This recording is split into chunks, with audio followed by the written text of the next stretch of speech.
দেখো বন্ধুরা, আমি আগে থেকে ডিম সেদ্ধ করে ছাড়িয়ে রেখেছি, গরম জলে সোয়াবিন রেখে দিয়েছি, ডুমো ডুমো করে আলু কেটে নিয়েছি, টমেটো, পেঁয়াজ, রেড বেল পেপার, আদা, রসুন, কাঁচা লঙ্কা। আর অন্যদিকে দেখো, এখানে আমি মরিচ, জিরে, এলাচ, লবঙ্গ, দারচিনি, গোটা গরম মশলা সব কিছু নিয়ে নিলাম। আর যে নর্মাল জিরে হয় সেটা আমি নিয়ে নিলাম। এগুলো আমি পেস্ট করে নেব। এরপর অন্যদিকে দেখো, আমি কড়াইয়ে সর্ষের তেল দিয়ে ভালো করে গরম করার পরে আমি এক এক করে ডিমগুলো ভাজার জন্য দিয়ে দিলাম। ডিমগুলো কিন্তু খুব যে একটা বেশি করে লাল লাল করে কড়া করে ভাজবো তা নয়। এরপরে আমি ডিমগুলোকে ভালো করে ভেজে তুলে নিলাম এক এক করে। খুব হালকা ভেজেছি আমি ডিমগুলোকে। এরপর ওই তেলেই আমি আলুগুলো ভাজতে দিয়ে দিলাম। আলু ভালো করে ভাজা হয়ে গেলেই আমি রেড বেল পেপারগুলো যে কেটেছিলাম ওগুলো আমি দিয়ে দিলাম। দিয়ে এবার একটু ভালো করে আমি ভাজা ভাজা করে নিচ্ছি।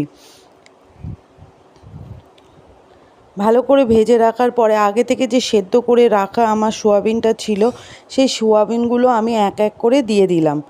এরপর ভালো করে আমি নেড়ে চেড়ে ভালো করে একটু খুব বেশি ভাজবো না, কেননা তাতে সোয়াবিনগুলো খুব শক্ত হয়ে যাবে, আমি এমনটা চাই না। আচ্ছা, এরপরে আমি যে পেস্ট করে রেখেছিলাম আদা রসুন সব কিছু, যে সাজিরে মরিচ, গোলমরিচ সব কিছু যে আমি পেস্ট করে রেখেছিলাম ওগুলো আমি দিয়ে দিলাম। এরপর আমি স্বাদ মতন লবণ দিয়ে দিলাম, যে যতটা লবণ দরকার পড়ে। আর পরিমাণ মতন আমি হলুদ দিয়ে দিলাম।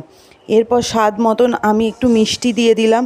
দিয়ে এবার ভালো করে নেড়ে চেড়ে আমি এবার কিন্তু কষাবো ভালো করে। আমার যখন এই আলু সোয়াবিন আর যে গ্রেভিটা সেটা আমার যখন শুকিয়ে যাবে, কষানো হয়ে যাবে, এরপর আমি যতটুকু আমি জলের প্রয়োজন আমি জল এতে দিয়ে দেবো। আর আগে থেকে সেদ্ধ করে রাখা ডিমটাও কিন্তু, সেদ্ধ করে যে ভেজে রেখেছিলাম ওই ডিমটাও কিন্তু আমি এতে দিয়ে দিয়েছি।